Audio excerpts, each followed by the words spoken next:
প্রবাসে দিন দিন বাড়ছে বাংলাদেশি শ্রমিকের মৃত্যুর সংখ্যা। অনিরাপদ কর্মপরিবেশ ও মানসিক চাপই কারণ। স্ট্রোক এবং হার্ট অ্যাটাক কি কারণে হচ্ছে? এটা হচ্ছে স্ট্রেসের থেকে।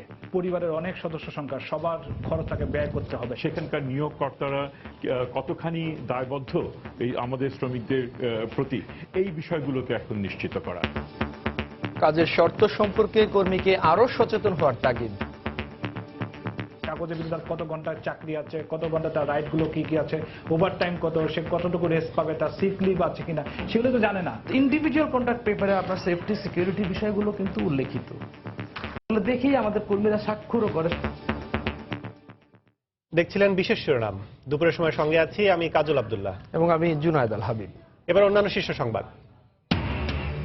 ভিয়েতনাম থেকে সরকারিভাবে আমদানি করা ২৭,০০০ টন চাল নিয়ে দ্বিতীয় জাহাজ চট্টগ্রাম বন্দরে প্রথম চালানের খালাস শুরু। মানবদেহে অঙ্গ প্রত্যঙ্গ সংযোজনে দরকার হবে সরকারের অনুমতি। সংশোধন আইনের খসড়ায় মন্ত্রিসভার চূড়ান্ত অনুমোদন। বেড়েছে দাতা পরিধি। নতুন ভোটার অন্তর্ভুক্তির জন্য ২৫ জুলাই থেকে ৯ আগস্ট পর্যন্ত বাড়ি বাড়ি গিয়ে তথ্য সংগ্রহ করবে কমিশন। রোহিঙ্গাদের বিষয়ে ৩০ উপজেলায় সতর্কবার্তা। পাহাড়ি ঢলে সিলেটে কুশিয়ারা নদীর বিভিন্ন পয়েন্টে বন্যা নিয়ন্ত্রণ বাঁধ ভেঙে নতুন এলাকা প্লাবিত। সিরাজগঞ্জে যমুনা নদীর পানি এখনও বিপদসীমার উপরে। এবং ঝাঁকে ঝাঁকে ইলিশ ধরা পড়ছে বঙ্গোপসাগরে। চট্টগ্রামের বৃহৎ পাইকারি বাজার ফিশারি ঘাটে এখন ইলিশের ছড়াছড়ি। উচ্ছ্বসিত জেলে ও আড়তদাররা।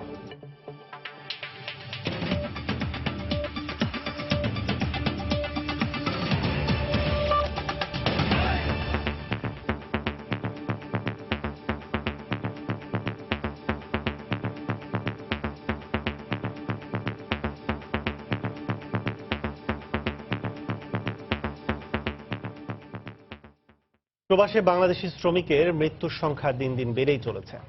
সরকারি হিসেবে প্রতিদিন দেশে আসছে অন্তত ১০ জন প্রবাসী শ্রমিকের মরদেহ। সংশ্লিষ্ট দেশের পক্ষ থেকে মৃত্যুর কারণ হিসেবে হার্ট অ্যাটাক, স্ট্রোক কিংবা দুর্ঘটনা বলা হলেও বেশিরভাগ ক্ষেত্রেই প্রকৃত কারণ জানা যায় না। বিশেষজ্ঞদের মতে অনিরাপদ কর্মপরিবেশ, আর্থিক ঋণ, খাদ্যাভ্যাস সহ মানসিক চাপই কারণ। কর্মস্থল নিরাপত্তা সুরক্ষার পাশাপাশি কাজের শর্ত সম্পর্কে কর্মীকে আগেই অবহিত করার তাগিদ দিয়েছেন তারা। প্রসন্ন আশিসের ধারাবাহিক প্রতিবেদনের আজ দেখুন প্রথম পর্ব। দেশের ৩টি বিমানবন্দর দিয়ে প্রতিদিন গড়ে ৮ থেকে ১০ জন অভিবাসী বাংলাদেশি শ্রমিকের মৃতদেহ দেশে আসে। সরকারি পরিসংখ্যান মতে ২০০৫ সালে ৬৯১টি মরদেহ দেশে আসলেও ২০০৯ সালে এই সংখ্যা দ্বিগুণ এবং বর্তমানে তা বেড়ে হয়েছে প্রায় ৫ গুণ। আর গত এক যুগে প্রবাসী কর্মীর মরদেহ আসার সংখ্যা দাঁড়িয়েছে ৩১,৪৬৭তে। বিশেষজ্ঞদের মতে প্রবাসী মৃত্যুর প্রকৃত সংখ্যা আরো বেশি। জাতিসংঘের হিসাব অনুযায়ী আমাদের প্রায় ৫,০০০-এর মতো মানুষ কিন্তু মাইগ্রেন্ট ওয়ার্কার মৃত্যুবরণ করছিল ডেস্টিনেশন কান্ট্রিতে। দেখা যাচ্ছে 1/3 ডেড বডি কিন্তু আসে না। এসব হতভাগ্য শ্রমিকের মরদেহের সাথে পাঠানো ডেথ সার্টিফিকেটে মৃত্যুর কারণ হিসেবে হৃদরোগ, মস্তিষ্কে রক্তক্ষরণ কিংবা সড়ক দুর্ঘটনা উল্লেখ করা হলেও বিশেষজ্ঞরা মনে করেন ঋণের বোঝা, বিরূপ কর্মপরিবেশ আর মানসিক চাপেই মৃত্যু ঘটছে এই প্রবাসী বাংলাদেশিদের। স্ট্রোক এবং হার্ট অ্যাটাক কি কারণে হচ্ছে? এটা হচ্ছে স্ট্রেসের থেকে। পরিবারের অনেক সদস্য সংখ্যা, সবার খরচটাকে ব্যয় করতে হবে। আমাদের গবেষণায় একজন মৃত নারী অভিবাসী কর্মীর মায়ের বক্তব্যকে যদি কোট করি, তাহলে সে বলেছে যে আমার মেয়ে মারা যাওয়ার কয়েকদিন আগেও আমার সাথে কথা হয়েছে এবং সে কখনোই বলে নাই আমাকে যে আমি অসুস্থ। সুতরাং একজন মা কিন্তু এটাকে ডাউট করছে যে তার মেয়েটা আসলে এই রোগে হয়তো মারা যায় নাই। এটাকে ঠিক স্বাভাবিক মৃত্যু বলে রাষ্ট্রের কিছু করণীয় নেই, এটা আমরা মনে করি না। বিদেশ যাওয়ার আগে যথাযথ প্রশিক্ষণ নেওয়া আর অভিবাসন নীতিমালা অনুসারে ব্যক্তিগত নিরাপত্তা ও চাকুরির শর্ত সম্পর্কে কর্মীদের অবহিত হয়ে নেয়ার তাগিদ বিশেষজ্ঞদের। কাগজে বিধি তার কত ঘন্টার চাকরি আছে, কত ঘন্টা তার রাইট গুলো কি কি আছে, ওভার টাইম কত, সে কতটুকু রেস্ট পাবে, তার সিক লিভ আছে কিনা, সেগুলো তো জানে না। সেখানকার নিয়োগকর্তারা কতখানি দায়বদ্ধ এই আমাদের শ্রমিকদের প্রতি, এই বিষয়গুলোকে এখন নিশ্চিত করা। তবে সংশ্লিষ্ট দেশের কর্মপরিবেশ জেনেই কর্মীদের চাকুরির ব্যবস্থা করার কথা জানান প্রবাসী কল্যাণ মন্ত্রণালয়ের অতিরিক্ত সচিব। ইন্ডিভিজুয়াল কন্ট্রাক্ট পেপারে আপনার সেফটি সিকিউরিটি বিষয়গুলো কিন্তু উল্লেখিত। এগুলো দেখেই আমাদের কর্মীরা স্বাক্ষর করেই যায়। এগুলো দেখি আমরা যে ওখানে সেফটি সিকিউরিটির কি মেজারগুলো আছে, ওখানে কি ব্যবস্থা আছে। অভিবাসন নীতিমালা সম্পর্কে প্রবাসী কর্মীদের আরও সচেতন হওয়ার পরামর্শ দেন এই কর্মকর্তা। প্রসূন আশিস, সময় সংবাদ, ঢাকা। ভিয়েতনাম থেকে সরকারিভাবে আমদানি করা ২৭,০০০ টন চাল নিয়ে দ্বিতীয় জাহাজ চট্টগ্রাম বন্দরে এসে পৌঁছেছে। এদিকে বহির্নোঙরে প্রথম চালানের চাল খালাস শুরু হয়েছে। আগামী ২ সপ্তাহের মধ্যে ভিয়েতনাম ও মিয়ানমার থেকে আরও ২টি জাহাজ পৌঁছবে বলে আশা করছে খাদ্য নিয়ন্ত্রণ অধিদপ্তরের কর্মকর্তারা। বিস্তারিত জানাচ্ছেন কমল দে। সরকারিভাবে ভিয়েতনাম থেকে আমদানি করা ৪৭,০০০ মেট্রিক টন চাল নিয়ে 2টি জাহাজ চট্টগ্রাম বন্দরের বহির্নোঙরে পৌঁছেছে। এর মাঝে গত ১৩ জুলাই ২০,০০০ মেট্রিক টন চাল নিয়ে আসা জাহাজ থেকে আজ সকাল থেকে চাল খালাস শুরু হয়েছে। চট্টগ্রাম বন্দরের বহির্নোঙর ব্যাবো অ্যাঙ্কার যে অবস্থান নিয়ে এই জাহাজ থেকে চাল খালাস শুরু হয়। মূলত প্রথম পর্যায়ে লাইটার জাহাজে এই চাল খালাস চলছে। পরবর্তী লাইটার জাহাজগুলো বন্দরের জেটিতে এই চাল আনলোড করবে। এরপর তার ট্রাক যোগে পৌঁছানো হবে দেশের বিভিন্ন সরকারি গুদামে। এছাড়া আজ সকালে ২৭,০০০ মেট্রিক টন চাল নিয়ে এমভি প্যাক্স নামে আসা জাহাজটি বন্দরের বহির্নোঙরে অবস্থান করছে। সমস্ত প্রক্রিয়া সম্পন্ন করে আগামী 2 থেকে 3 দিনের মধ্যে সেই জাহাজ থেকেও চাল খালাস শুরু করবে। এক্ষেত্রে লাইটার জাহাজ কর্তৃপক্ষ জানিয়েছে প্রথম পর্যায়ে তারা 5টি জাহাজ যোগে এইখান থেকে 5,000 মেট্রিক টন চাল খালাস করবে। 13 তারিখে আমরা বন্দরের বহির্নোঙরে অবস্থান নিয়েছি। এখানে আরো 2 দিন থেকে আমরা চাল খালাস করব। এরপর জাহাজটা একটু হালকা হলে বন্দরের মূল জেটিতে অবস্থান নিয়ে চাল খালাস করা হবে। একইভাবে এমভি প্যাক্স জাহাজ থেকেও প্রথম পর্যায়ে 5 থেকে 7,000 মেট্রিক টন চাল বহির্নোঙরে খালাসের পর জাহাজটি নিয়ে যাওয়া হবে বন্দরের প্রধান জেটিতে। এক্ষেত্রে লাইটার জাহাজ কর্তৃপক্ষ জানিয়েছে যত দ্রুত সম্ভব এখান থেকে চাল খালাসের পর তারা বন্দরে গিয়ে এই চালগুলো আনলোড করবে। এরপর তারা পৌঁছাবে সরকারের বিভিন্ন গুদামে। 1600 টন নেওয়ার একটা চিন্তা ভাবনা আছে, তো পরিমাণে যতটুকু ধরে অতটুকু নেবে আর কি, 32,000 বস্তা। হ্যাঁ, এরপর আরেকটা লাইটার আসবে, ওটা আসার পর ওখানেও মাল ড্রাফট দিয়ে দেখবে। খুব দ্রুত আনলোড হচ্ছে, লোড হয়ে যাচ্ছে এবং দ্রুত বন্দর যায় পৌঁছে যাবে ইনশাল্লাহ। এক্ষেত্রে খাদ্য কর্মকর্তারা বলছেন চালের বাজার সহনশীলতা রাখার জন্য আরো বেশ কিছু চাল আমদানি পর্যায়ে রয়েছে। আর বন্দর কর্মকর্তারা জানিয়েছেন চালবাহী আরো 3 থেকে 5টি জাহাজ চট্টগ্রাম বন্দরমুখী রয়েছে। আশা করতেছি আমরা শুক্রবার নাগাদ আরো একটা জাহাজ পৌঁছে যাবে এবং মায়ানমার থেকে 16,000 মেটনের একটা কন্টেইনার করে এটা চাল অলরেডি চট্টগ্রাম বন্দরে পৌঁছে যাবে। খাদ্য মজুদ করার জন্য এটা দ্রুত সরকারের যে একটা উদ্যোগ, এটা দ্রুততার সহিত আমাদের চালের মজুদ গড়ে উঠবে আমরা আশা করি। সাম্প্রতিক সময়ে প্রাকৃতিক দুর্যোগ, বন্যা সহ নানা কারণে খেতে ফসল নষ্ট হয়। এর ফলে বাজারে চালের দাম বাড়তে থাকে। এর প্রেক্ষিতে গিয়ে সরকার 5টি দেশ থেকে প্রায় 12 লাখ টন চাল আমদানির সিদ্ধান্ত নেয়। আর এই সিদ্ধান্তের আলোকে 37,000 মেট্রিক টন চাল প্রথমে এসেছে। চট্টগ্রাম বন্দরের বহির্নোঙর থেকে কমল দে, সময় সংবাদ। পাহাড়ে ঢলে সিলেটের কুশিয়ারা নদীর বিভিন্ন পয়েন্টে বাঁধ ক্ষতিগ্রস্ত হওয়ায় বন্যা পরিস্থিতির অবনতি হয়েছে। বাঁধ ভেঙে প্লাবিত হয়েছে নতুন নতুন এলাকা। মৌলভীবাজারেও বন্যা পরিস্থিতির একই অবস্থা। এখনো পানি বন্দী হয়ে মানবেতর জীবনযাপন করছেন 4 উপজেলার হাজার হাজার মানুষ। তবে কিছুটা উন্নতি হয়েছে উত্তরাঞ্চলের বন্যা পরিস্থিতির। ব্যুরো রিপোর্টার ও জেলা প্রতিনিধিদের পাঠানো তথ্য ছবি নিয়ে ডেস্ক রিপোর্ট। গত দুদিনে সিলেটের কুশিয়ারা ও সুরমা নদীর পানি বৃদ্ধি পেয়ে বন্যা পরিস্থিতির অবনতি হয়েছে। ভাঙন দেখা দিয়েছে বন্যা নিয়ন্ত্রণ বাঁধের বিভিন্ন স্থানে। প্লাবিত হয়েছে নতুন নতুন এলাকা। ক্ষতিগ্রস্ত হয়েছে বিয়ানীবাজার, ফেঞ্চুগঞ্জ ও গোলাপগঞ্জ উপজেলার হাজার হাজার মানুষ। নষ্ট হয়ে গেছে 6,000 হেক্টর ফসলি জমি। এদিকে মৌলভীবাজারেও পানিবন্দী অবস্থায় দিন কাটাচ্ছেন 4 উপজেলার মানুষ। গরম পানি, সারা গরম আনতে গলা পানি। আমরা আছি রাস্তা বাসা দিয়ে আছি। এইরকম পানি বাড়লে তো আমরা বউ বিবি বাচ্চা লইয়া এবং গরু মহিষ, হাঁস ছাগল এগুলা লইয়া খই যাইব। আমাদের তো বাড়িতে থাকার কোনো ক্ষমতা নাই। 3-4 দিনের উপবাস আছি আমরা, বিস্কুট খাইয়া খাইয়া জীবিত রক্ষা করিয়া। এখন গরু এই রাস্তার উপর, সরকারি রাস্তার উপরে গরু আছে। এদিকে যমুনার পানি কমলেও টাঙ্গাইলে দেখা দিয়েছে নদী ভাঙন। গত 3 দিনে সদর উপজেলার পৌলি ও কাকুয়া সহ বেশ কয়েকটি গ্রামের বিভিন্ন স্থাপনা নদীগর্ভে বিলীন হয়ে গেছে। এতে নতুন করে ভাঙন আতঙ্কে রয়েছেন নদী তীরবর্তী মানুষ। হাট এবং মিন্টুমের উচ্চ বিদ্যালয় নদীগর্ভে বিলীন হতে যাচ্ছে। সরকারি প্রাথমিক বিদ্যালয় ইতিমধ্যে মসজিদ নদীগর্ভে বিলীন হয়ে গেছে। আর বিশেষ করে আমাদের বাড়িঘরের অবস্থা খুব বেশি শোচনীয়। গত 3 দিনে যে ভাঙতেছে, এই ভাঙনটা বেশি ভাঙতেছে যারা ব্রিজ করে, ওখানে সিন্ডিকেট করে বালুঘাট করেছে।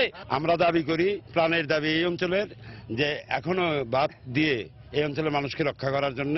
বগুড়ায় সারিয়াকান্দি পয়েন্টে যমুনা নদীর পানি কমতে শুরু করায় বন্যা পরিস্থিতির উন্নতি হয়েছে। তবে এখনো ঘরে ফিরতে পারেনি দুর্গত এলাকার মানুষ। বাঁধের উপর আশ্রয় নেওয়া মানুষের মাঝে দেখা দিয়েছে খাবার ও বিশুদ্ধ পানির সংকট। প্রশাসনের পক্ষ থেকে ত্রাণ সহায়তা দেয়া হলেও তা পর্যাপ্ত নয় বলে জানিয়েছেন স্থানীয়রা। গাইবান্ধায় ব্রহ্মপুত্র, তিস্তা ও ঘাগর সহ সবগুলো নদ নদীর পানি বিপদসীমার নিচ দিয়ে প্রবাহিত হচ্ছে। পানি নামতে শুরু করেছে চর ও নিম্নাঞ্চল থেকে। সাবিত সারোয়ার, সময় সংবাদ। সিরাজগঞ্জ পয়েন্টে যমুনা নদীর পানি কিছুটা কমলেও এখনো বিপদসীমার উপর দিয়ে প্রবাহিত হচ্ছে। বন্যায় প্লাবিত হয়েছে জেলার 5টি উপজেলার 38টি ইউনিয়নের বিস্তীর্ণ এলাকা। ঘরবাড়িতে পানি ঢুকে পড়ায় পানিবন্দী প্রায় লক্ষাধিক মানুষ। পানিতে তলিয়ে গেছে ধান, পাট, আখ সহ বিভিন্ন ফসল। পাশাপাশি পানিতে ভেসে গেছে পুকুরের মাছ। এতে দিশেহারা কৃষক ও মৎস্যচাষীরা। জেলা প্রতিনিধি রিঙ্কু কুণ্ডু রিপোর্ট, ছবি তুলেছেন অমৃত সেন। গত কয়েকদিন ধরে যমুনা নদীর পানি বিপদসীমার ওপর দিয়ে প্রবাহিত হচ্ছে সিরাজগঞ্জে। বন্যার পানিতে প্লাবিত হয়েছে জমির ফসল, রাস্তাঘাট, পুকুর সহ বিস্তীর্ণ এলাকা। জেলা কৃষি অফিসের তথ্য মতে জেলার সদর, কাজীপুর, বেলকুচি, চৌহালি ও শাহজাদপুর উপজেলার প্রায় 15,000 হেক্টর জমির ফসল পানিতে তলিয়ে গেছে। ক্ষতিগ্রস্ত কৃষকের সংখ্যা প্রায় 83,000। স্বপ্নের ফসল পানিতে তলিয়ে যাওয়ায় দিশেহারা কৃষকেরা। ফসল, শস্য সম্পূর্ণ বন্যায় তলা যা পয়সা গেছে গাছ। গরু বাছুর নিয়ে চতুর মারা পানি, কোনো জায়গায় যাওয়ার মতো জায়গা নাই, কোনো ফসল তুলার পারতেছি না। তবে কৃষকদের ক্ষতি নিরূপণ করে তাদের পুনর্বাসনের জন্য কৃষি বিভাগ কাজ করছে বলে জানালেন জেলার শীর্ষ কৃষি কর্মকর্তা। উপজেলা পরিষদ আছে, সে পরিষদকে আমরা ইতিমধ্যে অনুরোধ জানিয়েছি তারা যেন চারা উৎপাদন করে কৃষকের মধ্যে বিনামূল্যে বিতরণ করে। পরবর্তীতে পুনর্বাসন কর্মসূচি আসে তাহলে আমরা কৃষকদের মধ্যে এটা অতি দ্রুত বিতরণ করব। পাশাপাশি বন্যার পানিতে ভেসে গেছে জেলার বিভিন্ন পুকুর ও খালের মাছ ও পোনা। জেলা মৎস্য অফিসের তথ্য মতে জেলায় মোট 160টি পুকুর ও খালের প্রায় 35 মেট্রিক টন বিভিন্ন প্রজাতির মাছ বন্যার পানিতে ভেসে গেছে। এতে আর্থিকভাবে বিপাকে পড়েছেন মৎস্য চাষিরা। পানি তো প্রতিদিনই বাড়ার উপরে আছে, দেখা যায় আপনি একদিক দিয়ে দেয়, অন্য দিক দিয়ে আবার তোলা যায়। বহু টাকা ঋণ হয়, 4 লাখ টাকার মাছ দিয়েছি, মানে শুকনো মাছ বাড়া গেছে। বাইরের কস্তুরি এসে হাইরা মনে করেন যে বান্ধ আমরা ঠিক রাখতে পারি নাই, এইভাবে মাছগুলো আমার ক্ষতি হয়ে গেছে। জেলা মৎস্য কর্মকর্তা জানালেন ক্ষতিগ্রস্ত মাছ চাষিদের তালিকা তৈরি করা হচ্ছে। বন্যার পানি নেমে গেলে তাদের ক্ষতিপূরণের ব্যবস্থা করা হবে। ক্ষয়ক্ষতির পরিমাণটা আমরা আমাদের মৎস্য বিভাগের মাধ্যমে মন্ত্রণালয়ে যাবে এবং তাদের পুনর্বাসনের জন্য সাহায্য সহযোগিতা আসলে ক্ষতিগ্রস্ত চাষিদেরকে সেই সহায়তাটা প্রদান করা হবে। জেলা কৃষি অফিসের তথ্য মতে চলতি বন্যায় এখন পর্যন্ত কৃষি ক্ষেত্রে ক্ষতির পরিমাণ প্রায় 100 কোটি টাকা। আর মৎস্য বিভাগ জানায় মৎস্য খাতে ক্ষতি হয়েছে প্রায় 70 লাখ টাকা। রিঙ্কু কুণ্ডু, সময় সংবাদ, সিরাজগঞ্জ। ভয়াবহ ভাঙনের মুখে পড়েছে ভোলার সাগরকুলের পর্যটন এলাকা ঢালচর। গত 2 মাসে ভাঙনে বিলীন হয়ে গেছে ইউনিয়নের 2টি বাজার, ঘূর্ণিঝড় আশ্রয় কেন্দ্র, বন বিভাগ অফিস ও স্কুল, মাদ্রাসা সহ সহস্রাধিক ঘরবাড়ি। ভাঙন ঝুঁকিতে রয়েছে বাজার, আশ্রয় কেন্দ্র, শিক্ষা প্রতিষ্ঠান সহ আরো 3টি গ্রাম। নাসরুদ্দিন লিটনের তথ্য, উৎপল দেবনাথের ছবি নিয়ে ডেস্ক রিপোর্ট। ঢালচর ইউনিয়নের দালালপুর গ্রামের বাসিন্দা মুজাম্মেল হক মাঝি। 2 মাস আগেও আধাপাকা 2টি ঘর, বাগানবাড়ি সহ 4.5 একর জমির মালিক ছিলেন তিনি। মেঘনার ভাঙনে সর্বস্ব হারিয়ে পরিবার পরিজন নিয়ে পাশের কচ্চপিয়া গ্রামে অন্যের বাড়িতে আশ্রয় নিয়েছেন। জমিনের ভিতরে ওর কাজ থাকি, আমাদের জায়গা জমি কিছু নাই, চলাফেরায় খুব অশান্তি। তার মতো একই অবস্থা ঢালচরের দালালপুর, আদর্শপাড়া, শান্তিনগর, কেরামতগঞ্জ ও মোহাম্মদপুর গ্রামের সহস্রাধিক পরিবারের। ভাঙন অব্যাহত থাকায় পশ্চিম ঢালচর সরকারি প্রাথমিক বিদ্যালয় সহ 3টি শিক্ষা প্রতিষ্ঠান, ইউনিয়ন পরিষদ কমপ্লেক্স, 7টি আশ্রয়ন প্রকল্প, মুজিব কিল্লা, সরকারি বেসরকারি বহু স্থাপনা যে কোনো সময় বিলীন হয়ে যেতে পারে বলে আশঙ্কা স্থানীয়দের। আমার 4টা বাড়ি ভাঙছে একে একে, এখন রাস্তার কানে নিয়ে বাসা কোন রকম করিয়া রয়েছি। নদী ভাঙতে ভাঙতে আমার বাড়ির কাছে আইছে, এখন নদী বাইয়া গেলে যে আমি কোথায় যাবো এরকম কোনো জায়গা আমার নাই। ভাঙন রোধে পদক্ষেপ নেওয়ার পাশাপাশি আশ্রয়হীন পরিবারগুলোর পুনর্বাসনের দাবি জানিয়েছেন জনপ্রতিনিধিরা। যারা এই নদীর ভাঙনের ফলে নিঃস্ব হয়ে গেছে, খাট জমি আছে, এদের মধ্যে ব্যবস্থা করে দিত তাহলে ওদের জীবনযাত্রা খুব ভালো হইতো। ক্ষতিগ্রস্তদের পুনর্বাসন সহ শিক্ষা কার্যক্রম স্বাভাবিক রাখতে প্রয়োজনীয় ব্যবস্থা নেওয়ার আশ্বাস দিলেন উপজেলার শীর্ষ কর্মকর্তা। তো যারা এফেক্টেড হয়েছে তাদেরকে আমরা পুনর্বাসন করা যায় কিনা সেইভাবে আমরা চিন্তা ভাবনা করতেছি। আমাদের যেখানে খাস জমি আছে সেটা আমরা প্রয়োজনীয় নিরিখে বন্দোবস্ত দেওয়ার ব্যবস্থা করব। ঢালচরে ভয়াবহ ভাঙনের কথা স্বীকার করে পানি উন্নয়ন বোর্ডের কর্মকর্তা জানালেন, চরটি সাগরের মধ্যে হওয়ায় পরীক্ষা নিরীক্ষার পর ইতিবাচক হলে প্রকল্প গ্রহণ করা হবে। বিভিন্ন ধরনের প্রস্তাবনা রয়েছে, সেগুলি যদি সমীক্ষা করে ওই ধরনের ফ্রুটফুল প্রজেক্ট আছে বলে মনে হয়, সেক্ষেত্রে হয়তো প্রজেক্ট নেওয়া হতে পারে। ঢালচরের 10টি গ্রামের মধ্যে 5টি গ্রামের অর্ধেকের বেশি নদীগর্ভে বিলীন হয়ে গেছে। এতে প্রায় 4,500 মানুষ ক্ষতিগ্রস্ত হয়েছে। সময় সংবাদ, ভোলা। ঢাকা সহ সারা দেশের সর্বনিম্ন ও সর্বোচ্চ তাপমাত্রা দুটোই বেড়ে যাওয়ায় মানুষকে কিছুটা গরমের অস্বস্তিতে পড়তে হচ্ছে বলে জানিয়েছে আবহাওয়া অধিদপ্তর। দুপুরে সময় সংবাদকে দেয়া এক সাক্ষাৎকারে কথা বলেন আবহাওয়াবিদ AKM রুহুল কুদ্দুস। তিনি জানান, বাংলাদেশের উপর মৌসুমী বায়ু কম সক্রিয় থাকায় বৃষ্টিপাতের মাত্রা কমে গেছে। মৌসুমী বায়ু বাংলাদেশের উপর কম সক্রিয় অবস্থা রয়েছে, যার ফলে বৃষ্টি অনেক কমে গেছে এবং উত্তর পশ্চিম বঙ্গোপসাগরে একটা লঘুচাপ রয়েছে, যার ফলে বৃষ্টি কমার কারণে এবং সূর্যের যেহেতু আকাশে ক্লাউড কম এখন বর্তমানে কম আছে এবং সূর্যের কিরণকাল বেশি হওয়াতে আপনার তাপমাত্রা বাড়তেছে। আজকে সর্বনিম্ন তাপমাত্রা রেকর্ড করা হয়েছে ঢাকায় 27.5 ডিগ্রি সেন্টিগ্রেড এবং গত কয়েকদিন ধরে দেখা যাচ্ছে যে আপনার হলো ম্যাক্সিমাম তাপমাত্রা বেড়ে যাচ্ছে এবং মিনিমাম তাপমাত্রাও বেড়ে যাচ্ছে এবং বাতাসে জলীয় বাষ্পের পরিমাণ বেশি থাকার কারণে আপনার মানুষ অস্বস্তি বোধ করতেছে বেশি। দুপুরের সময় আরো থাকছে। বরগুনায় ল্যাকটেটিং মা ভাতা দেওয়ার ক্ষেত্রে অনিয়মের অভিযোগ, জড়িত পৌর কমিশনার ও মহিলা অধিদপ্তর। ব্যবস্থা নেওয়ার আশ্বাস জেলা প্রশাসনের।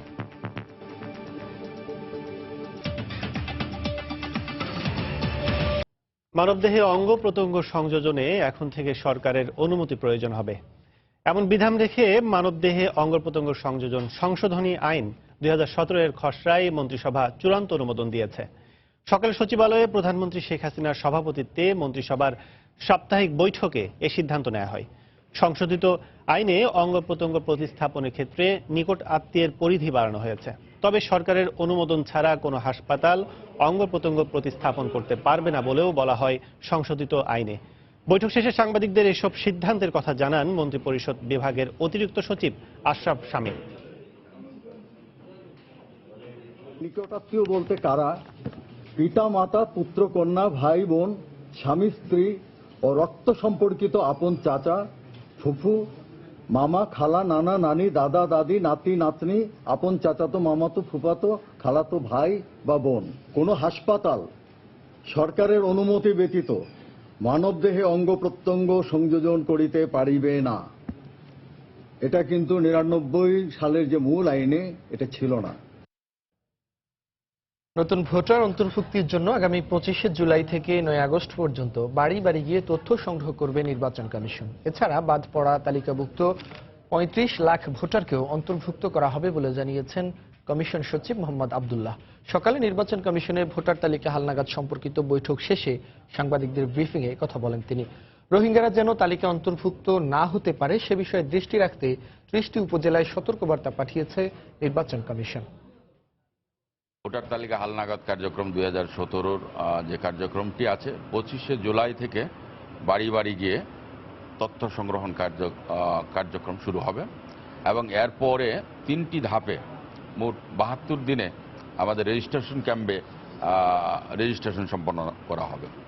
1/1/2018 তারিখে যাদের বয়স 18 পূর্ণ হবে তাদের জন্য এই সুযোগটা হচ্ছে এবং এদের চেয়ে বেশি বয়সী যারা আছে তারা যারা বাদ পড়েছেন তারা ভোটার হতে পারবেন। বিদেশি ভোটার যাতে ইনক্লুড না হতে পারে, অন্তর্ভুক্তি না হইতে পারে সে বিষয়ে তারা পদক্ষেপ নিতে পারে এবং চেক দিতে পারে এবং এই চেক দেওয়ার ক্ষেত্রে বেশ কিছু নির্দেশনা আছে কিভাবে চেকটা দেবে।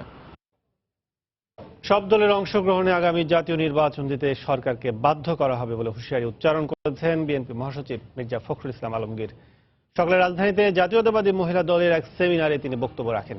সুষ্ঠু পরিবেশ তৈরি ছাড়া নির্বাচন কমিশনের রোডম্যাপ ঘোষণাকে অনর্থক বলে মন্তব্য করেন তিনি। নির্বাচনের রাস্তাকে আপনারা খানাখন্দক খুলে শেষ করে ফেলেন। নির্বাচনে যেন বিরোধী দলগুলো যেতে না পারে তার জন্য আপনারা ব্যবস্থা করছেন। আগে নির্বাচনের পরিবেশ তৈরি করেন, রাস্তা তৈরি করেন, তাহলে রোডম্যাপ দেওয়াটা সার্থক হবে, অন্যথায় হবে না।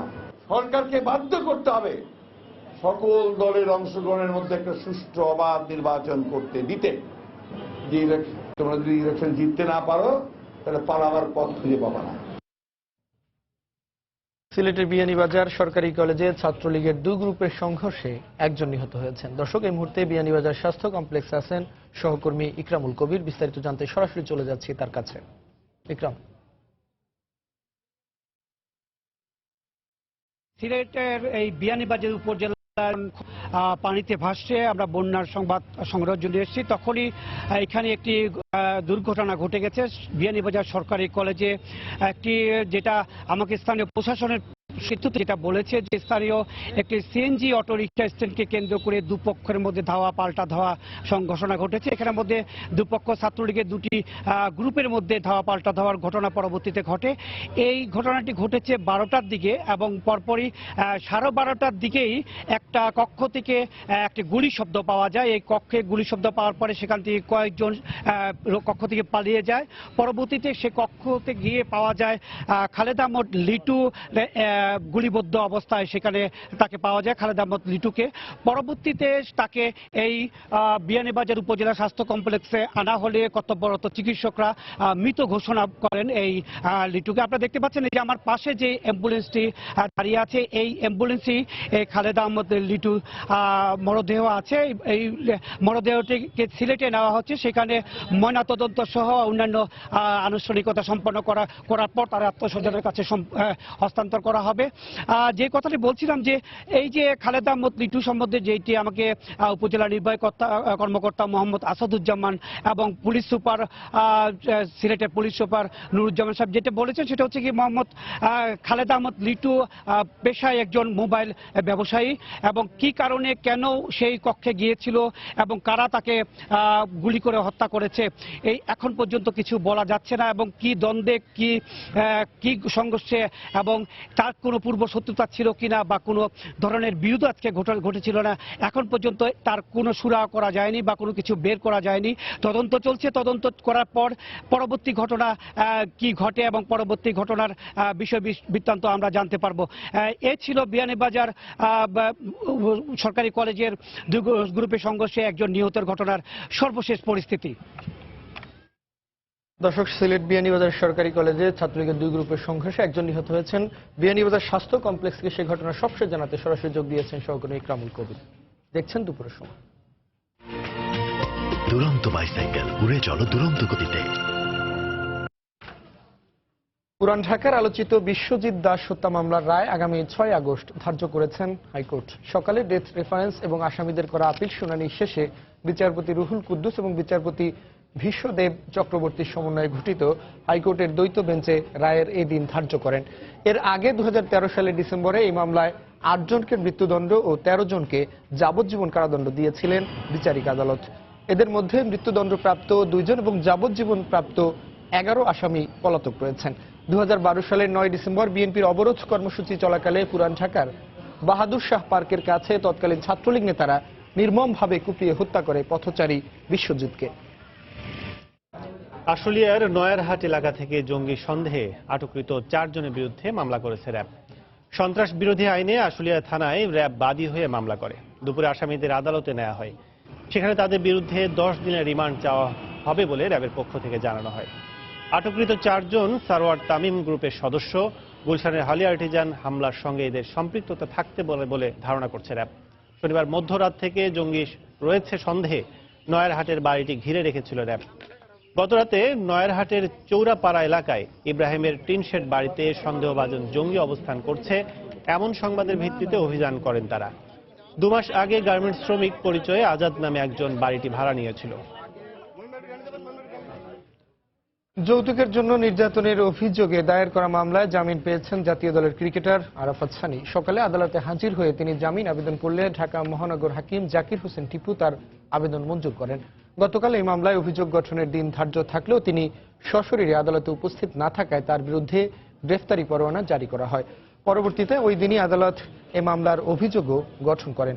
2014 সালের 4 ডিসেম্বর মামলার বাদী নাসরিন আক্তারের সঙ্গে সানির বিয়ে হয়। পরে তার কাছ থেকে সানি যৌতুক দাবি করে শারীরিকভাবে লাঞ্ছিত করেন। এমন অভিযোগে গত 23 জানুয়ারি ঢাকা মহানগর হাকিম আদালতে মামলা করেন সানির কথিত স্ত্রী নাসরিন আক্তার। এছাড়াও আরাফাত সানির বিরুদ্ধে তথ্য প্রযুক্তি আইন ও মারধরের অভিযোগে দায়ের করা অন্য 2 মামলায় জামিনে রয়েছেন তিনি। দুপুরের সময় আরো থাকছে। ভারতে চলছে রাষ্ট্রপতি নির্বাচন, লড়ছেন এনডিএ রামনাথ কোবিন্দ এবং ইউপিএর মীরা কুমার। ফল ঘোষণা 20 জুলাই। হঠাৎ করে ঝাঁকে ঝাঁকে ইলিশ ধরা পড়ছে বঙ্গোপসাগরে। মাছের অন্যতম পাইকারি বাজার চট্টগ্রামের ফিশারি ঘাটে এখন ইলিশের ছড়াছড়ি। 2 মাস বন্ধ থাকার পর কাঙ্ক্ষিত ইলিশের দেখা মেলায় খুশি জেলে ও আড়তদাররা। শফিকুল আলমের প্রতিবেদন, ছবি তুলেছেন নূর জামাল আতিক। ভালো ওজনের ইলিশের এমন স্তূপ ক্রেতা তো দূরের কথা, সাম্প্রতিক সময়ে মাছের ব্যাপারীরাও দেখেননি। দল বেঁধে প্রতিদিন জেলেরা রীতিমতো উৎসবের আমেজে সাগরে যাচ্ছেন, আর নির্ধারিত সময়ের আগেই ফিরছেন ট্রলার ভর্তি রূপালী ইলিশ নিয়ে।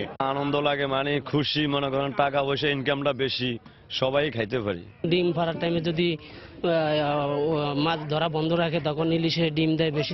বঙ্গোপসাগর থেকে আনা এই মাছ ট্রলার থেকে নামিয়ে মাথায় কিংবা ঠেলা গাড়িতে করে নান্দনিক সাজিয়ে সাজিয়ে ঘাট থেকে আনা হয় আড়তগুলোতে। পাইকারি বাজারে কিছুদিন আগে যেখানে ইলিশের দেখা অকল্পনীয়, সেখানে এখন প্রতি গতিতে ইলিশ আর ইলিশ। মানভেদে প্রতি কেজি ইলিশ বিক্রি হচ্ছে 400 থেকে 700 টাকা পর্যন্ত।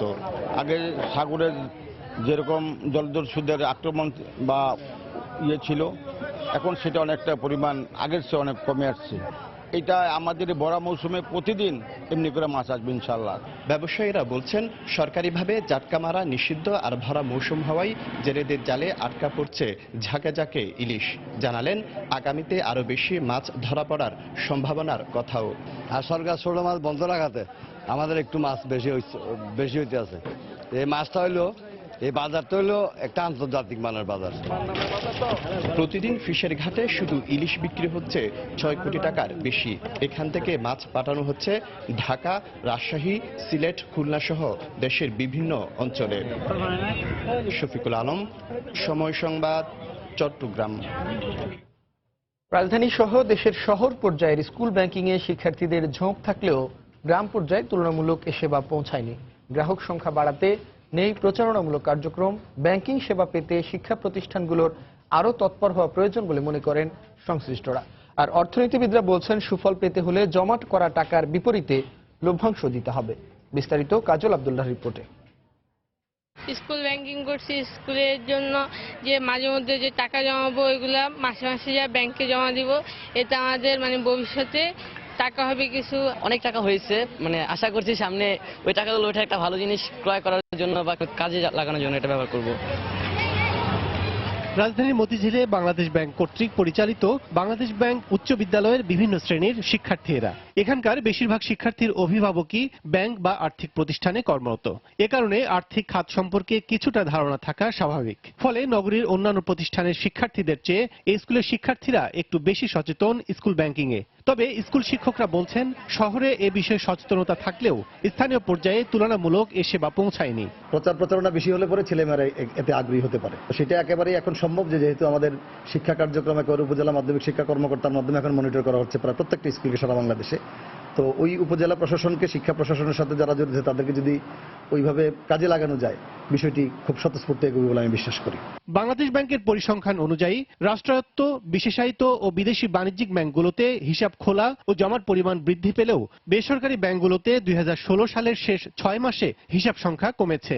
অর্থনীতিবিদরা বলছেন স্কুল শিক্ষার্থীদের অর্থের পরিমাণ শুধু দৃশ্যমান করতে পরিসংখ্যানে রাখলে হবে না, সঞ্চয়ে আগ্রহী করতে হলে জমাকৃত অর্থের মুনাফাও দিতে হবে। এই বড় টাকাগুলো এনজিওর কাছে খুব কম সুদে যদি দিয়ে দেওয়া যায়, যারা কিনা পথশিশু বা স্কুল চিলড্রেন বা স্কুল ভিত্তিক কার্যক্রম নিয়ে যাদের কার্যক্রম রয়েছে, এমনকি শিশুদের জন্য যদি কিছুটা সাবসিডাইজড রেটে যদি ইন্টারেস্ট পে করা যায়, তাহলে উভয় দিকে শিশুরা উপকৃত হবে। ব্যাংকেরও ট্রানজাকশন কস্ট খুব কম রেখেও এই অর্থের একটা ইতিবাচক কার্যক্রম আমরা সমাজের ভিতরে দেখতে পারবো। বাণিজ্যিক ব্যাংকগুলোর মধ্যে শীর্ষ 5 ব্যাংকে সবচেয়ে বেশি অ্যাকাউন্ট ইসলামী ব্যাংকে, আর সর্বোচ্চ জমা রয়েছে ডাচ বাংলা ব্যাংকে। কাজল আব্দুল্লাহ, সময় সংবাদ, ঢাকা। বরগুনায় ল্যাকটেটিং মা ভাতা দেওয়ার ক্ষেত্রে ব্যাপক অনিয়ম দুর্নীতির অভিযোগ উঠেছে। সর্বোচ্চ 2 বছর বয়সী বাচ্চার মায়েদের ভাতা দেওয়ার কথা থাকলেও ভাতা দেওয়া হয়েছে 20 বছর বয়সী যুবকের মায়েদেরও। টাকার বিনিময়ে পৌর কমিশনার ও মহিলা অধিদপ্তরকে ম্যানেজ করে চলছে এই অনিয়ম। অবশ্য পাল্টাপাল্টি বক্তব্য মহিলা অধিদপ্তর ও কমিশনারের। জেলা প্রশাসন বলছে বিষয়টি তদন্ত করে দেখা হবে। এস এম সিফাতের তোলা ছবিতে এম এ আজিমের রিপোর্ট।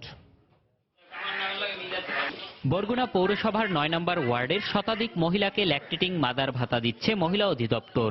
নিয়ম অনুযায়ী শিশুদের মায়ের বুকের দুধ পান করান এমন অসহায় দুস্থ মায়েদের ভাতা দেওয়ার কথা থাকলেও বাস্তব চিত্র সম্পূর্ণ ভিন্ন। সন্তানের বয়স 2 বছর নয় 20 বছর, দুস্থ নয় সরকারি চাকুরিজীবী, এমনকি সন্তান নেই এমন মায়েরাও পাচ্ছেন ভাতা। সময় সংবাদের ক্যামেরা দেখে অনেকেই পালান। অনেকের দাবি এ ওয়ার্ডের সবাই নিয়ম ছাড়াই ভাতা পাচ্ছেন, তাই তারাও পাচ্ছেন। আমার বাচ্চা 4 বছর। তো 4 বছর বয়সে আপনি কিভাবে ভাতা পাইলেন? ভোটার আইডেন্টি কার্ড বানাই গিয়া হেয়ের পর বুয়া বাচ্চা দেখাই গিয়া আরেকজনের বাচ্চা দেখাই গিয়া হেয়ের পর হে কার্ড পাস করাই হের পর আনছে।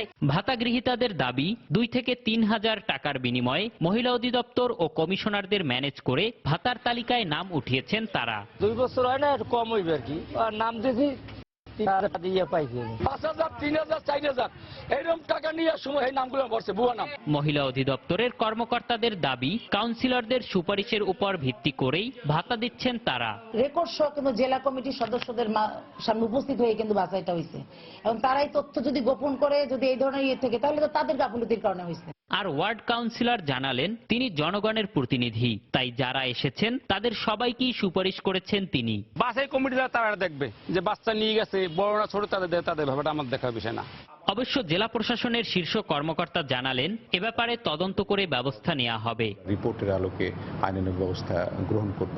যদি সত্যিকার অর্থে কোনো অনিয়ম হয়ে থাকে তাহলে অবশ্যই সংশ্লিষ্টদের বিরুদ্ধে আমরা বিধি মোতাবেক ব্যবস্থা গ্রহণ করব। পৌরসভার এই ওয়ার্ডে 120 জনকে বছরে 7,20,000 টাকা প্রদান করছে মহিলা অধিদপ্তর। এম এ আজিম, সময় সংবাদ, বরগুনা। খুলনা গুলিতে বাবু ও মাহমুদ নামে 2 জন নিহত হয়েছে। পুলিশের দাবি বন্দুকযুদ্ধে নিহতরা 2টি হত্যা মামলার আসামি। ঘটনাস্থল থেকে একটি পাইপগান, বেশ কিছু গুলি, দেশীয় অস্ত্র উদ্ধার করা হয়েছে। পুলিশ জানায় গতকাল যুবলীগ কর্মী সাইদুল হত্যা সহ বিভিন্ন মামলার আসামি বাবু ওরফে গুড্ডু বাবুকে গ্রেফতার করে পুলিশ। পরে রাত 1টার দিকে অস্ত্র উদ্ধারে তাকে নিয়ে খুলনা রেলওয়ে কলোনি এলাকায় গেলে পুলিশকে লক্ষ্য করে গুলি ছোড়ে বাবুর সহযোগীরা। আত্মরক্ষার্থে পুলিশও পাল্টা গুলি ছোড়ে। এ সময় বাবু ও তার সহযোগী মাহমুদ গুলিবিদ্ধ হয়। তাদের উদ্ধার করে খুলনা মেডিকেল নেওয়া হলে 2 জনকেই মৃত ঘোষণা করেন কর্তব্যরত চিকিৎসক। এদিকে ভোররাতে নগরীর নূরনগর এলাকায় পুলিশের সঙ্গে কথিত বন্দুকযুদ্ধে গুলিবিদ্ধ হয়েছেন ইয়াসিন নামের একজন।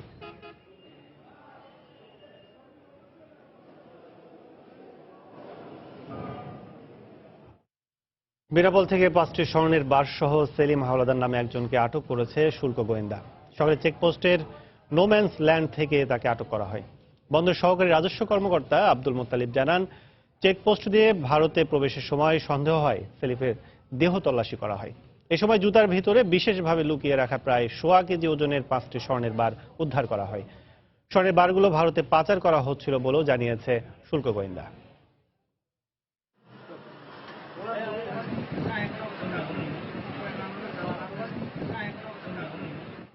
দেখছেন দুপুরের সময়। টেল সুপ্রিম চেয়ারের পারফেক্ট শেপ আর ডিজাইন আপনাকে দেয় 100% কমফোর্ট। টেল সুপ্রিম চেয়ার। যুক্তরাষ্ট্রে অভিবাসী বিরোধী একের পর এক পদক্ষেপের মধ্যেই এবার বৈধ অভিবাসীর সংখ্যা কমিয়ে আনার পরিকল্পনা নিয়েছে ট্রাম্প প্রশাসন। কংগ্রেসের গ্রীষ্মকালীন অধিবেশনে সংক্রান্ত একটি বিল উত্থাপন করা হবে বলে গণমাধ্যমে খবর প্রকাশিত হয়েছে। বিলটি পাশ হলে যুক্তরাষ্ট্র বাংলাদেশি সহ বৈধ অভিবাসী প্রবেশের সংখ্যা অর্ধেকে নেমে আসবে। ট্রাম্প প্রশাসনের এই উদ্যোগে উদ্বিগ্ন হয়ে পড়েছেন প্রবাসী বাঙালিরা। যুক্তরাষ্ট্রের প্রতিনিধি শিহাবুদ্দিন কিসলুর তথ্য, টিএম মামুনের ছবি নিয়ে ডেস্ক রিপোর্ট। অভিবাসীদের দেশ হিসেবে পরিচিত যুক্তরাষ্ট্রে প্রতি বছর পারিবারিক কোটায় বিভিন্ন দেশের 10 লাখ নাগরিক প্রবেশ করেন। কিন্তু ট্রাম্প প্রশাসনের 6 মুসলিম দেশের নাগরিকদের ভ্রমণ নিষেধাজ্ঞা সহ অভিবাসী বিরোধী বিভিন্ন পদক্ষেপে সেই সংখ্যা অনেকটা কমে এসেছে বলে জানা গেছে। এর মধ্যেই দেশটিতে বৈধভাবে ভ্রমণের অপেক্ষায় থাকা অভিবাসন প্রত্যাশীদের জন্য নেমে আসছে নতুন খড়ক। প্রেসিডেন্ট ট্রাম্পের অন্যতম নির্বাচনী প্রতিশ্রুতি অভিবাসী বিরোধী পদক্ষেপের অংশ হিসেবে বৈধ অভিবাসী কোটা হ্রাসেও আইন করার উদ্যোগ নেওয়া হয়েছে। হোয়াইট হাউস কর্মকর্তাদের বরাতে গণমাধ্যম জানায় 2-1 মাসের মধ্যেই প্রতিনিধি পরিষদে এ সংক্রান্ত একটি বিল উত্থাপন করা হবে। বিষয়টি নিয়ে কাজ করছেন যে রিপাবলিকান সিনেটররা সেই টম কটন ও ডেভিড পার্দু জানিয়েছেন রেইজ অ্যাক্ট নামের বিলটি এরই মধ্যে তৈরি করা সম্পন্ন হয়েছে। আমেরিকান শ্রমিকদের কর্মসংস্থান সুনিশ্চিতে ইমিগ্রেশন ব্যবস্থাকে ঢেলে সাজাতে কাজ করার কথাও জানান তারা।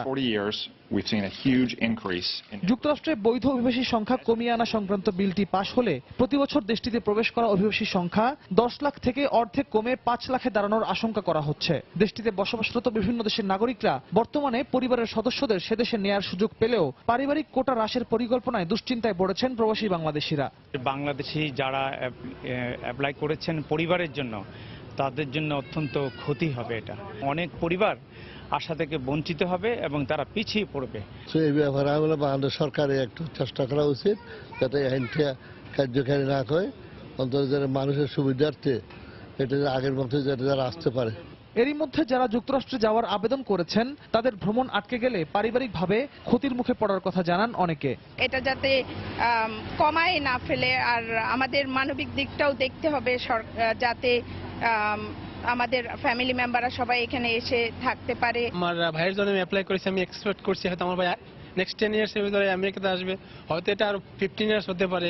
গভর্নমেন্টের নিয়ম মেনেই আমাদের চলতে হবে, এর বাইরে আমরা আসলে কিছু করতে পারবো না, আমাদের ওয়েট করার কিছুই নাই। বর্তমান মার্কিন প্রশাসন করদাতা এবং অধিক উপার্জনকারীদের মধ্যেই অভিবাসন এবং নাগরিকত্ব দান সীমিত রাখতে চায় বলে জানিয়েছে মার্কিন গণমাধ্যম। তবে বৈধ অভিবাসীর সংখ্যা হ্রাসের এই বিতর্কিত বিল নিয়ে ডেমোক্র্যাটদের কঠিন বাধার মুখে পড়তে পারেন রিপাবলিকানরা। সময় সংবাদ, নিউ ইয়র্ক, যুক্তরাষ্ট্র। ভারতে চলছে 14তম রাষ্ট্রপতি নির্বাচনের ভোট গ্রহণ। দেশটির পার্লামেন্টের নিম্নকক্ষ লোকসভা, উচ্চকক্ষ রাজ্যসভা ও বিভিন্ন রাজ্যের বিধানসভার সদস্যরা ভোট দিয়ে পরবর্তী রাষ্ট্রপতি নির্বাচিত করবেন। সকাল 10টা থেকে শুরু হওয়া ভোট গ্রহণ চলবে বিকেল 5টা পর্যন্ত। এবার নির্বাচনের দুই প্রতিদ্বন্দ্বী হলেন ক্ষমতা বিজেপি নেতৃত্বাধীন এনডিএ প্রার্থী রামনাথ কোবিন্দ এবং প্রধান বিরোধী দল কংগ্রেস নেতৃত্বাধীন ইউপি এর প্রার্থী মীরা কুমার। তবে রামনাথ সহজেই রাষ্ট্রপতি নির্বাচিত হতে যাচ্ছেন বলে জানিয়েছে ভারতের বিভিন্ন গণমাধ্যম। এবারের নির্বাচনের প্রতিদ্বন্দ্বী দুজনই দলিত সম্প্রদায়ের। সব হিসেব নিকেশ শেষে আগামী 20 জুলাই রাষ্ট্রপতি নির্বাচনের ফল প্রকাশ করা হবে। 24 জুলাই বর্তমান রাষ্ট্রপতি প্রণব মুখার্জি ক্ষমতা ছাড়ার পরদিন 25 জুলাই শপথ গ্রহণ করবে নতুন রাষ্ট্রপতি।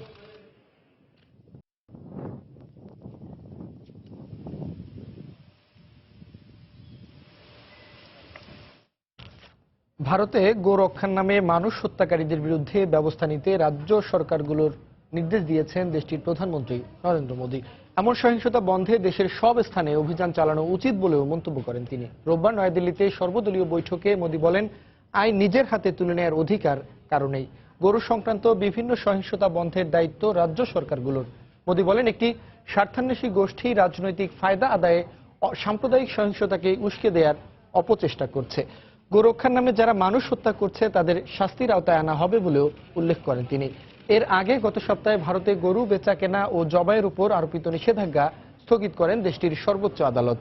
অভিযোগ রয়েছে, গোরক্ষার নামে অনেকেই ব্যক্তিগত শত্রুতার জেরে সহিংসতা চালাচ্ছে। ভারতে 2010 সাল থেকে গরু সংক্রান্ত সহিংসতায় অন্তত 28 জনের মৃত্যু হয়েছে।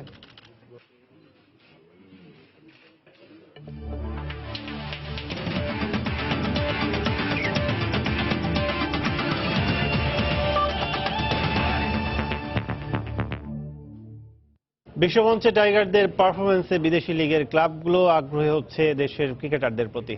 তাই তো সাকিব, তামিম, মোস্তাফিজদের পর ইংলিশ কাউন্টিতে দেখা যেতে পারে আরো টাইগার ক্রিকেটার। ইংলিশ কাউন্টির অন্যতম সফল দল ওয়ারউইক শায়ারের প্রধান নির্বাহী নীল স্নোবল ইঙ্গিত দিয়েছেন তেমনই। সেই সঙ্গে সময় সংবাদকে তিনি জানান, যে কোনো দেশের ক্লাব কাঠামো শক্তিশালী হলেই সুফল পাবে জাতীয় দল। সুমন সরকারের ক্যামেরায় সাজিদ মোস্তাহিদের রিপোর্ট। ইংলিশ কাউন্টিকে বলা হয় বিশ্বের সবচেয়ে অভিজাত ঘরোয়া ক্রিকেট, যেখানে খেলাটা সব ক্রিকেটারের কাছে স্বপ্নের মতো। বাংলাদেশের ক্রিকেটাররাও গেল কবছর হলো ফার্স্ট ক্লাস ও মাইনর কাউন্টিগুলোতে খেলে আসছেন। যদিও কাউন্টিতে খেলা বাংলাদেশের ক্রিকেটারদের তালিকাটা খুব লম্বা নয়। প্রথম বাংলাদেশি হিসেবে খেলেন বিশ্বসেরা অলরাউন্ডার সাকিব আল হাসান, এরপর খেলেছেন তামিম ও মুস্তাফিজ। বৈশ্বিক মঞ্চে পারফরমেন্সের কারণে বিদেশি লিগগুলোতেও বাড়ছে বাংলাদেশের ক্রিকেটারদের কদর। চ্যাম্পিয়ন্স ট্রফি সেই সুযোগ আরো প্রসারিত করেছে, তাই ভবিষ্যতে বাংলাদেশের ক্রিকেটারদের প্রতি আরো আগ্রহী হবে কাউন্টি দলগুলো, এমনটাই মনে করেন কাউন্টি ক্লাব ওয়ারউইকশায়ারের প্রধান নির্বাহী। বাংলাদেশের ক্রিকেটাররা দারুণ প্রতিভাবান, দিনে দিনে তারা আরো পরিণত হচ্ছে। ইংলিশ কাউন্টি দলগুলো তাদের পারফরমেন্স পর্যবেক্ষণ করে থাকে। বার্মিংহামে অনেক বাংলাদেশি থাকেন যারা ক্রিকেট ভালোবাসেন। বলা যায় না, ভবিষ্যতে ওয়ারউইকশায়ার কিংবা বার্মিংহাম বিয়ার্সে কোনো বাংলাদেশি ক্রিকেটারকে দেখা যেতেও পারে। ইংল্যান্ডের প্রায় প্রতিটি কাউন্টিরই বয়সভিত্তিক দল ছাড়াও আছে আলাদা একাডেমি, যেখানে বেশ ছোট বয়স থেকে ক্রিকেটের নিয়মগুলো রপ্ত করতে শুরু করে শিশুরা। এর সুফল পায় জাতীয় দলও। ওয়ারউইকশায়ারে ক্যারিয়ার শুরু করে জাতীয় দলের প্রতিনিধিত্ব করেছেন ইয়ান বেল, জনাথন ট্রট, নিক নাইট ও ক্রিস ওকসের মতো ক্রিকেটাররা। কিন্তু বাংলাদেশে চিত্রটা ঠিক উল্টো। খেলোয়াড় তৈরির পরিবর্তে শীর্ষ ক্লাবগুলো সবসময় ছুটতে থাকে জাতীয় দলের তারকাদের পেছনে। ওয়ারউইকশায়ারের প্রধান নির্বাহীর মতে, একটি দেশের ক্লাব ক্রিকেটের কাঠামো শক্তিশালী হলে এর সুফল পায় জাতীয় দলও। যে কোনো দেশের ক্লাব কাঠামো খুবই গুরুত্বপূর্ণ। এদেশের ফার্স্ট ক্লাস ও মাইনর কাউন্টিগুলোতে যা দেখা যায়, শুধু মাঠ থাকলেই হবে না, খেলোয়াড়দের অনেক ছোট বয়স থেকে ক্রিকেটের খুঁটিনাটি বিষয়গুলো শেখাতে হবে। এটা বেশ সময় সাপেক্ষ ব্যাপার এবং এর জন্য আপনাকে অর্থ বিনিয়োগও করতে হবে। ক্লাবগুলোর ক্রিকেট কাঠামো শক্তিশালী হলে নতুন নতুন ক্রিকেটার বের হবে এবং জাতীয় দলও এর সুফল পাবে। ইয়র্কশায়ার, সারে, মিডলসেক্স ও ল্যাঙ্কাশায়ারের পর ইংলিশ কাউন্টির সবচেয়ে সফল দল ওয়ারউইকশায়ার। এখন পর্যন্ত কখনো বাংলাদেশে না আসলেও ভবিষ্যতে এদেশের কোনো ক্লাবের সঙ্গে প্রীতি ম্যাচ খেলার পরিকল্পনা আছে কাউন্টি চ্যাম্পিয়নশিপের 7বার শিরোপা জেতা দলটির। সাজিদ মুস্তাহিদ, সময় সংবাদ, ইংল্যান্ড। দুপুরের সময় এ পর্যায়ে শীর্ষ সংবাদ জানিয়ে দিচ্ছি আরেকবার। ভিয়েতনাম থেকে সরকারিভাবে আমদানি করা 27,000 টন চাল নিয়ে দ্বিতীয় জাহাজ চট্টগ্রাম বন্দরে, প্রথম চালানের খালাস শুরু। মানবদেহে অঙ্গ প্রত্যঙ্গ সংযোজনে দরকার হবে সরকারের অনুমতি, সংশোধন আইনের খসড়ায় মন্ত্রিসভার চূড়ান্ত অনুমোদন, বেড়েছে দাতা পরিধি। নতুন ভোটার অন্তর্ভুক্তির জন্য 25 জুলাই থেকে 9 আগস্ট পর্যন্ত বাড়ি বাড়ি গিয়ে তথ্য সংগ্রহ করবে কমিশন। রোহিঙ্গাদের বিষয়ে 30 উপজেলায় সতর্কবার্তা। পাহাড়ি ঢলে সিলেটের কুশিয়ারা নদীর বিভিন্ন পয়েন্টে বন্যা নিয়ন্ত্রণ বাঁধ ভেঙে নতুন এলাকা প্লাবিত। সিরাজগঞ্জে যমুনা নদীর পানি এখনো বিপদ সীমার উপরে। এবং প্রবাসী দিন দিন বাড়ছে বাংলাদেশি শ্রমিকের মৃত্যুর সংখ্যা। অনিরাপদ কর্মপরিবেশ ও মানসিক চাপই কারণ বলছেন বিশেষজ্ঞরা। কাজের শর্ত সম্পর্কে সচেতন হওয়ার তাগিদ। এই ছিল দুপুরের সময়। যে কোনো খবর পেতে ভিজিট করুন সময়নিউজ.tv। সঙ্গে থাকুন সময়।